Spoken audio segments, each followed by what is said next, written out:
I'm Kae Sprung. We're here at Governor's Ball, and this is Sprung On Food.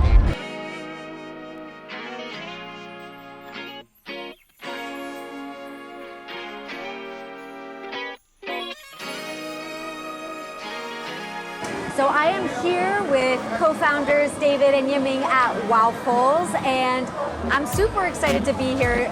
One, because this smell that is coming through is like incredible. This is for the cone, right?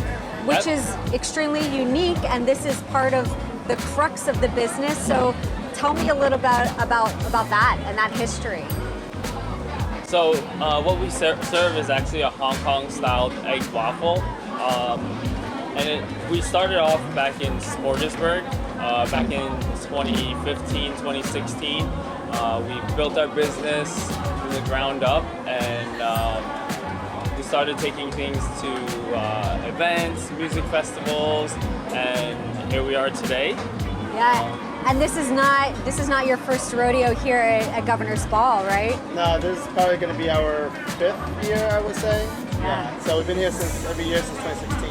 And how crazy does it get? Because you have all the experience of storefront and retail and festivals, and this is like a different beast, right? It's definitely a different beast. At the festivals that we do all around, our menu is quite simple. You know, it's kind of like one creation, and we kind of pump it out and push it out, because at these festivals, everyone's kind of waiting, and like we want to be able to serve as much people as we can. Versus like if we had in our retail shop, or like even at Smorgasburg, we'd give a little bit more variety to our customers and flavor ice cream and toppings. But here we try to keep it as simple as we can, and it's all about like, you know, producing amount of quantity. And I think the thing too is a lot of times people will look at maybe a big menu and get flustered and have a hard time deciding, and then maybe they're just like, oh, forget it. But if you simplify it and say, this is what we do, this is what we're specializing in, it makes it easier for the guests. Yeah, for sure. I mean, like I said, we've been here for about 5 years, and every year we sell the same exact product, so people know what they're getting themselves into. Especially like, you know, patrons that come repeatedly year over year, they know Waffle, they're selling this, they already know what it is, they come by, they order the same thing every year for us, and it's like almost like branding to us too.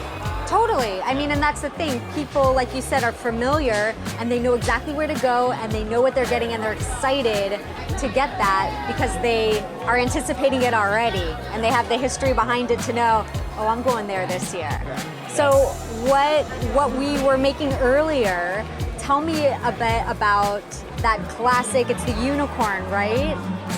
Tell me about the composition and what the inspiration behind that was.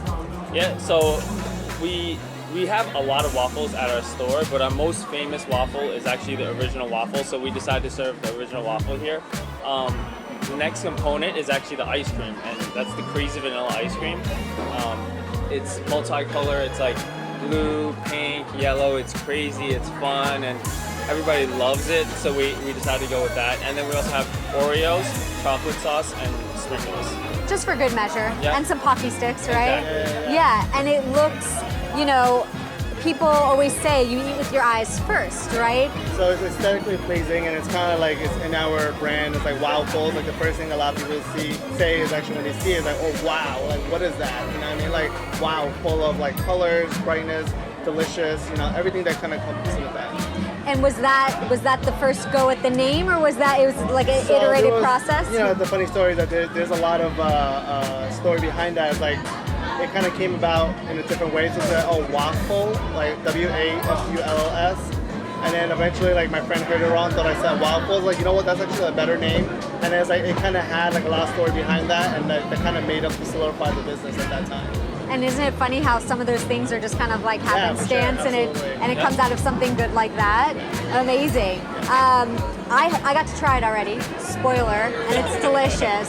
And I think too, it's the craftsmanship and people being able to see the product being made adds that extra layer too. Yeah, a lot of that is like, you know, what we're kind of keying on is that it's made to order. Yeah. Nothing is really kind of made like an hour in advance and kind of served to you right there and then.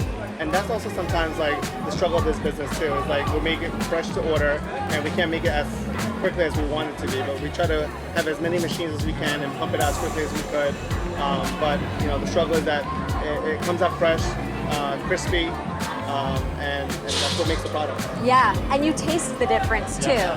How many will you? What do we call these? Are they griddles? Are they? What, Hong do they have Kong a name? waffle machines. I Okay. say that. Yeah. Okay, and how many do we have going at a time? Usually we at Smorgasburg we have like 6 machines going. Over here we tend to have to serve at least like 10 waffle machines at a time.